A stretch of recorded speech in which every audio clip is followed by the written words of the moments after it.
Welcome to heavenly சமையல்.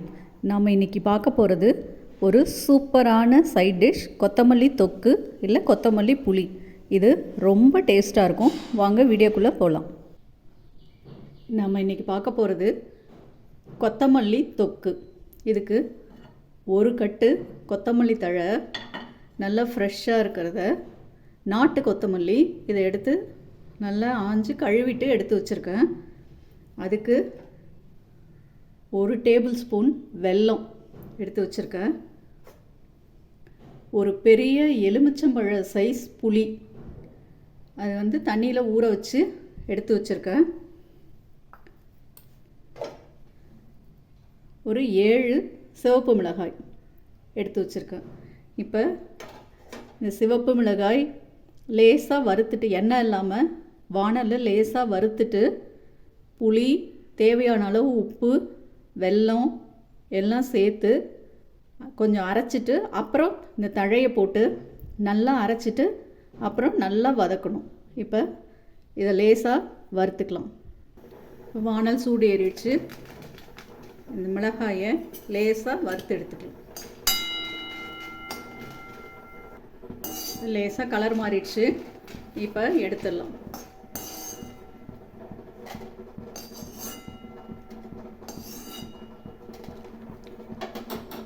இது கூட உப்பு கொஞ்சம் சேர்த்து அரைச்சிடலாம். உப்பும் மிளகாயும் லேசாக அரைச்சாச்சு. இது கூட நம்ம ஊற வச்ச புளியை சேர்த்துக்கலாம். புளியை சேர்த்து லேசாக அரைச்சாச்சு. இது கூட கொத்தமல்லி தழையை கொஞ்சம் கொஞ்சமாக போட்டு அரைச்சி எடுத்துகிட்டு வந்து அப்புறம் காமிக்கணும். இப்போ நாம் அலசி வச்சுருக்கிறதால இந்த கொத்தமல்லி தழையில் இருக்கிற தண்ணியே போதும். அப்படி தண்ணி பத்தலைன்னா நம்ம புளி ஊற வச்ச தண்ணி கொஞ்சம் எடுத்து வச்சுருக்கேன், அதை ஊற்றி அரைச்சிக்கலாம். இந்த கொத்தமல்லி தழையும் சும்மா ஒரு வாய் தண்ணி விட்டு நல்லா அரைச்சாச்சு. இது கூட நம்ம எடுத்து வச்சுருந்த வெல்லத்தை சேர்த்துடலாம். சேர்த்து ஒரு ஓட்டு ஓட்டிக்கலாம். அரைச்சிட்டு அதுக்கப்புறம் வானலில் கொஞ்சம் எண்ணெய் விட்டு நல்லா வதக்கணும். இப்போ சிவப்பு மிளகாய், உப்பு, நம்ம எடுத்து வச்சிருந்த புளி எல்லாம் சேர்த்து, வெல்லம், கொத்தமல்லி தழை ஒரு கட்டு எல்லாம் சேர்த்து அரைச்சி எடுத்துகிட்டு வந்தாச்சு. இதை வானலில் போட்டு எண்ணெய் ஊற்றி நல்லா சுருள கிண்டணும். கிண்டிட்டா இதை கொத்தமல்லி புளின்னு சொல்லலாம், கொத்தமல்லி தொக்குன்னு சொல்லலாம். இது காரம் கொஞ்சம் பத்தலை அப்படின்னா நம்ம தனி மிளகாய்த்தூள் ஒரு 1/4 ஸ்பூன் அந்த மாதிரி ஆட் பண்ணிக்கலாம். நம்ம இப்போ வானலில் எண்ணெய் விட்டு இதை நல்லா வதக்கலாம். இப்போ அடுப்பை ஆன் பண்ணி ஒரு குழிக்கரண்டி வானலில் எண்ணெய் விட்டுருக்கேன். நான் இன்றைக்கி கடலை எண்ணெய் தான் விட்டுருக்கேன். இப்போ லேசாக எண்ணெய் காஞ்ச உடனே இதை கொட்டி கிண்டிட்டு கொஞ்சம் டேஸ்ட் பார்க்கலாம். இந்த ஸ்டேஜில் டேஸ்ட் பார்த்துட்டு உப்பு, காரம் எது பத்தலைனாலும் நம்ம ஆட் பண்ணிக்கலாம்.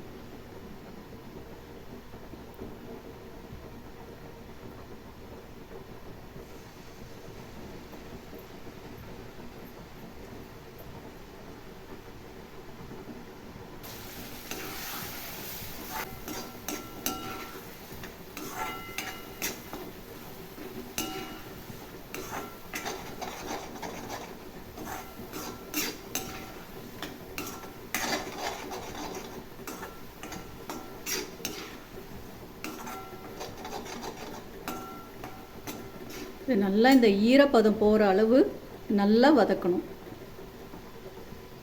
இதில் கொஞ்சம் ஸ்வீட் தான் பத்தலை, அதனால் இன்னும் கொஞ்சம் ஒரு 1/2 ஸ்பூனுக்கு வெல்லம் போடுறேன். மீதி எல்லாமே காரம் எல்லாமே போதும்.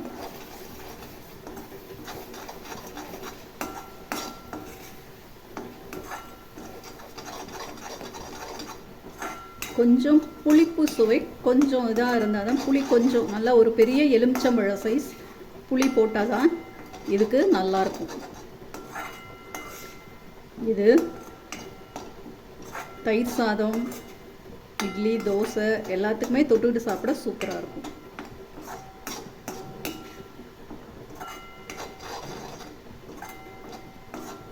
காரம், புளிப்பு, இனிப்பு, இந்த கொத்தமல்லி தழை வாசனை அதோட ரொம்ப சூப்பராக இருக்கும்.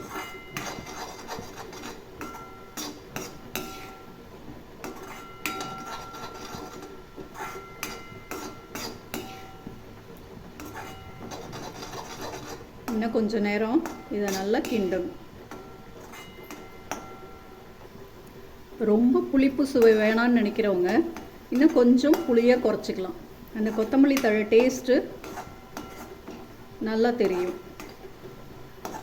புளிப்பு வேணுன்றவங்க இந்த அளவு புளி சேர்த்துக்கிட்டா